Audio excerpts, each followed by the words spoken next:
9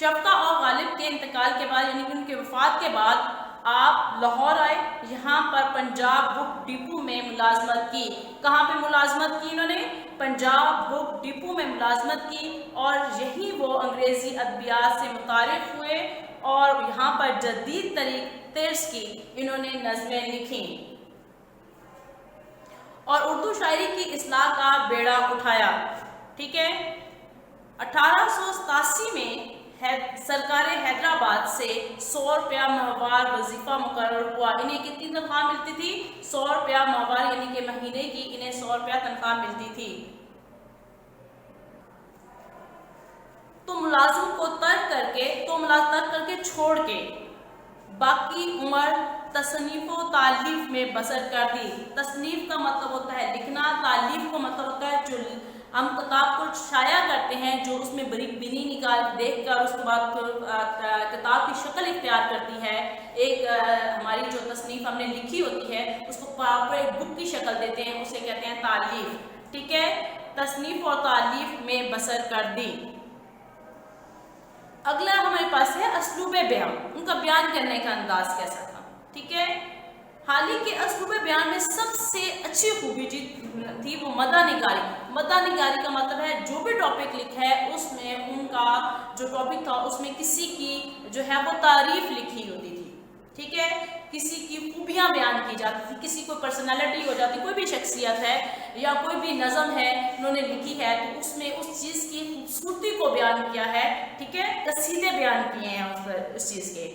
حال ہی کی غرض اپنے مضمون کو ادا کرنے اور مطالب کو واضح وضاحت سے پیش کرنے کے سوا کچھ نہیں تھی۔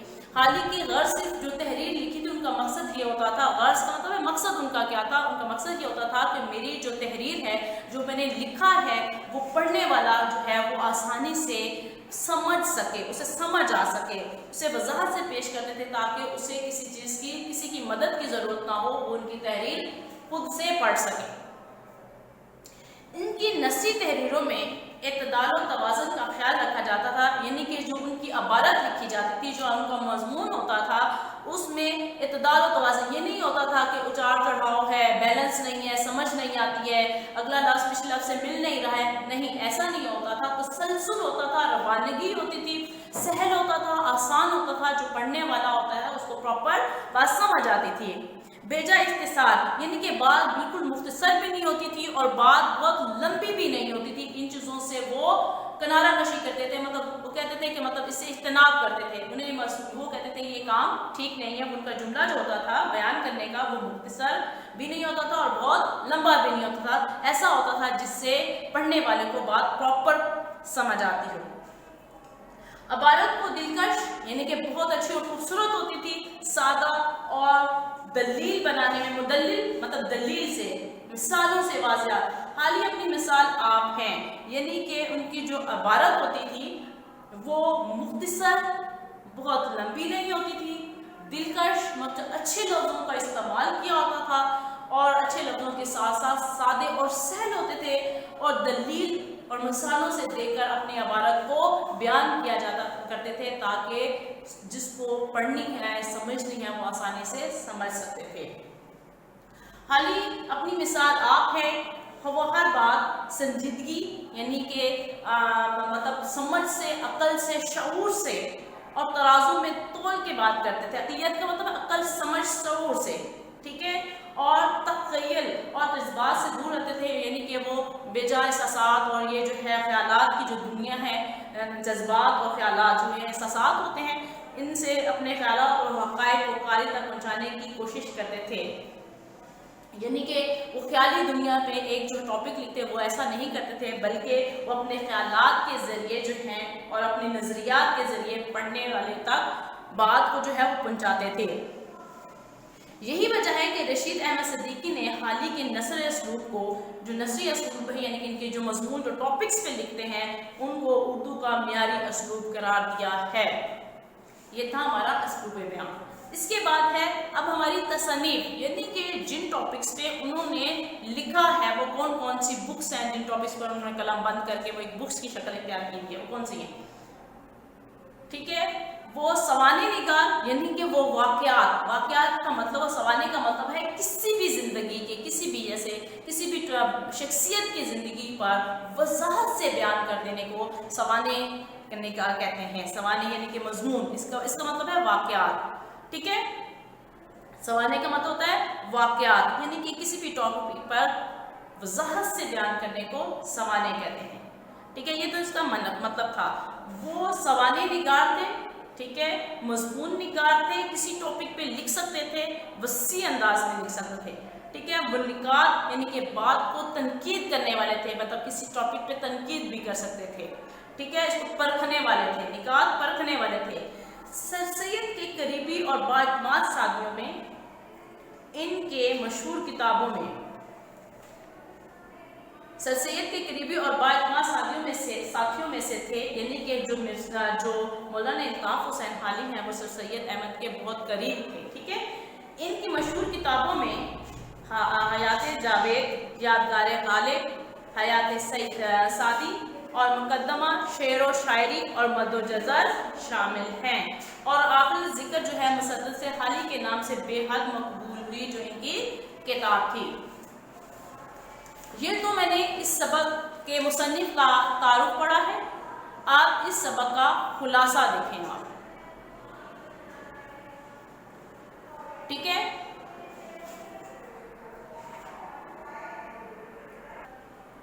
چلیں اب تعارف تو ہم نے پڑھا مولانا الطاف حسین حالی کا. اب ہم اس سبق کا خلاصہ پڑھیں گے. مولانا الطاف حسین حالی نے مرزا غالب کے جو عطاء و فضائل لکھے ہیں، جس میں انہوں نے مرزا غالب کی جو ہے وہ شخصیت کے جو ان کی شخصیت ہے نا، جو ان کی پرسنالٹی ہے، اس کو اجاگر کیا ہے، ان کی خوبیاں بیان کی ہیں. پہلے سب سے آپ نے تعارف میں پڑھا ہی ہے کہ مولانا الطاف حسین حالی جو بھی لکھتے ہیں وہ مدح نگاری، ان کی کوالٹی ہے کہ وہ جو بھی لکھتے ہیں اس میں مدح نگاری کی جاتی ہے، مگر خوبیاں بیان کی جاتی ہیں.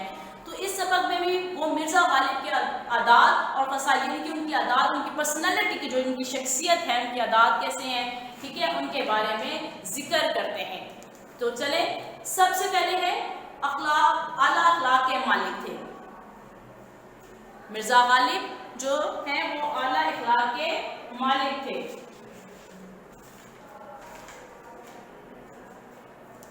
مرزا غالب کے اخلاق نہایت وسیع تھے.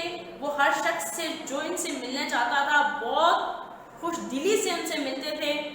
جو شخص ایک دفعہ ان سے ملتا تھا اسے ہمیشہ ملنے کا اشتیاق یعنی کہ شوق رہتا تھا. دوستوں کے غم میں غمگین ہوتے تھے اور خوشی میں خوش ہوتے تھے. اس لیے ان کے دوست ہر مذہب، ہر قوم کے، یعنی کسی بھی قوم کے تھے، یعنی کہ کوئی بھی کسی بھی مذہب سے تعلق رکھنا ہوا کسی بھی قوم کا تھا. نہ صرف دہلی میں بلکہ ہندوستان میں بھی بے شمار تھے. ٹھیک ہے، جو خطوط انہیں اپنے دوستوں کو لکھے ہیں، ان کے ایک ایک لفظ محبت، غمخواری اور جگانگت ٹپکتی رہتی تھی.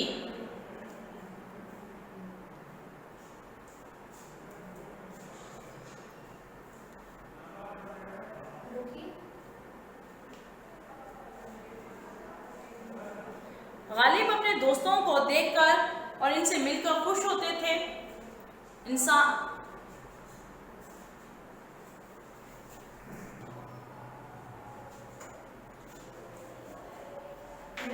غالب کی آمدنی بہت کم ہونے کے باوجود اپنے عزت نفس اور وفاداری کا انتہائی خیال رکھتے تھے.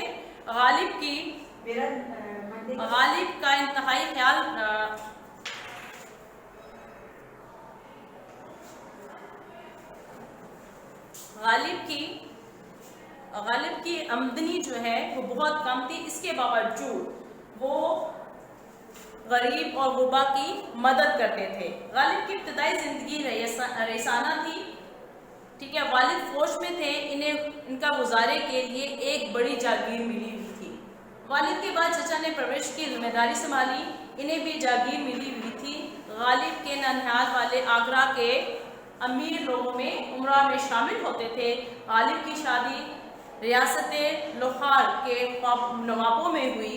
دہلی آئے ہوئے محمد ابراہیم ذوق کے انتقال کے بعد بہادر شاہ ظفر کے استاد بنے. ان کی زندگی گزارنے کا ایک خاص انداز تشکیل پا گیا تھا. لیکن 1857 کی جنگ آزادی کے بعد غالب کی پینشن کا مسئلہ طول کھینچتا گیا. یعنی کہ جب ان کی 1857 کی جنگ آزادی میں جو ہے ان کے غالب کے پاس جو ان کی پینشن تھی وہ بہت کم ہونا شروع ہو گئی. جب پینشن کم ملنا شروع ہوئی تو اس دوران انہوں نے بیوی کے زیور بکے، قرض اٹھانا پڑا، لیکن غالب نے اپنی معمولی زندگی کو متاثر ہونے نہیں دیا. یعنی کہ ان کی پینشن کم ہو گئی، ٹھیک ہے، مسئلے مسائل بڑھنے لگے. اس کے باوجود ان کی کم آمدنی ہونے کے باوجود وہ اپنے سے غریب لوگوں کی بھی مدد کیا کرتے تھے، اپنے دوستوں کی ہر حال میں مدد کیا کرتے تھے. لیکن غالب نے اپنے معمولاتی زندگی کو متاثر نہیں ہونے دیا. شہر کے امیر لوگوں کے ساتھ ان کا بیٹھنا اٹھنا تھا، ٹھیک ہے، برابری کی سطح پر ملتے جلتے تھے. جو امیر لوگوں کے ساتھ ان کا جو شہر کے یا تھے ان کے امیر جو طبقے کے لوگ تھے ان کے ساتھ جب وہ بیٹھتے اٹھتے تو ان کی حیثیت کے مطابق اوڑھنا پہننا کرتے تھے اور ان کی خاطر مدارت بھی اسی طرح کرتے تھے جس طرح وہ ان کی کرتے تھے. اگر گھر سے باہر کہیں جانا ہوتا تو ہمیشہ ہوادار پالکی پر جاتے. اس پالکی کے مطلب ایک جو تھی ایک اس ٹائم کا نا جو ڈولی ٹائپ بنی ہوتی تھی، ٹھیک ہے، اس میں جاتے تھے. اس زمانے میں عمرہ کی جو امیر لوگ جو ہوتے تھے ان کی یہی سواری پالکی ہوتی تھی. جو لوگ ان سے ملاقات کے لیے آتے، مرزا صاحب ان سے ملنے ضرور جایا کرتے تھے. جو لوگ بھی ہندوستان سے ہیں، دہلی سے ہیں، یعنی کہ کوئی بھی لوگ ان سے جو ملنے کے لیے آتے تھے آپ ان سے ملتے تھے، ٹھیک ہے. اور ایون کہ اخیر عمر تک آپ نے جو ہے کوئی آپ کے پاس اپنی غزل بھیجتا یا نظم بھیجتا، اس میں کوئی کلیئر وہ چاہتا کہ اس کو دیکھیں صحیح کریں، تو آپ اخیر عمر بڑھاپے میں بھی ان کی اپنے دوستوں کی یہ تمام جو تھی نظم اور غزل میں جو مسٹیکس ہوتی تھی، غلطیاں ہوتی تھی، ان کو کلیئر کر کے بتاتے اور ان کو بھیجتے تھے. حالانکہ بعض اوقات آپ کے جو دوست ہیں وہ بے رنگ خط مطلب ٹکٹ کے بغیر خط جو تھے وہ بھجوا دیتے تھے، تو آپ کبھی بھی اس کو برا محسوس نہیں کرتے تھے. آپ اپنے دوستوں کے ساتھ بہت اچھے سے خطا پیشانی سے ملتے تھے، ٹھیک ہے. آپ کا مزاج جو تھا وہ مزاحیہ انداز میں تھے، آپ خوددار تھے، ٹھیک ہے. یہ ان کی پرسنالٹی کا ایک حصہ ہے. اس زمانے میں جو عمر میں نے آپ کو پہلے بھی بتایا، اس زمانے میں جو تھے امیر لوگوں کی جو تھی وہ کیا تھے، وہ سواری جو تھی وہ کیا پالکی تھی. جو لوگ ان سے ملاقات کرنے کے لیے آتے، مرزا غالب ان سے ملنے ضرور جایا کرتے تھے. انہیں کبھی یہ احساس نہیں ہونے دیتے تھے کہ ان کی مالی حالت اچھی نہیں ہے. یعنی کہ وہ اپنی کسی بھی حالت سے یہ اندازہ نہیں لگا سکتے تھے آپ کے وہ غریب ہیں یا ان کے پاس کچھ نہیں ہے، بلکہ جو ان کے پاس ہوتا تھا اپنے غریب دوستوں کی مدد ہی کرتے تھے. مگر جب وہ امیر لوگوں میں جا کے بیٹھتے تھے، اپنے اچھے دوستوں میں جا کے بیٹھتے تھے، تو انہیں کبھی بھی ایسی احساس نہیں ہوتا تھا کہ یہ غریب ہے یا ان کے پاس کچھ نہیں ہے. ان کی ویسے ہی خاطر مدارت کرتے جب وہ مرزا صاحب کے گھر آتے جیسے وہ ان کی کرتے تھے. انسانی تعلقات کا معاملہ بڑا احساس نوعیت ہوتا ہے. انسان اپنی سماجی اور معاشی حیثیت کے اعتبار سے تعلقات میں برابری کی خواہش مند رہتا ہے. جہاں اسے برابری کی توقع نہ ہو اسے تعلق کو یا تو توڑ دیتا ہے یا بوجھ سمجھنے لگتا ہے. لیکن غالب کی تہذیبی شخصیت میں اتنا رچاؤ تھا کہ وہ انتہائی قلیل آمدنی کے باوجود انہوں نے تمام عمری برابری کی سطح پر تمام رشتے نبھائے اور اپنی طرف سے کوئی کمی نہیں آنے دی.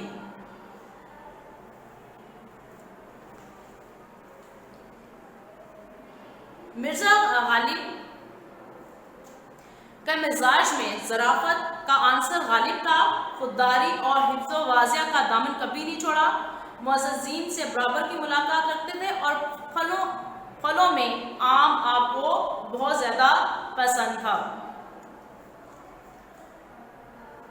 آج ہم نے سبق نمبر 2 مرزا غالب کے اراد خصائل کا خلاصہ اور اس کے مصنف کا تعارف پڑھا ہے. آج ہم یہیں تک پڑھیں گے انشاءاللہ. پھر ان کے مشقی سوالات کے ساتھ نیکسٹ ویڈیو میں آئیں گے.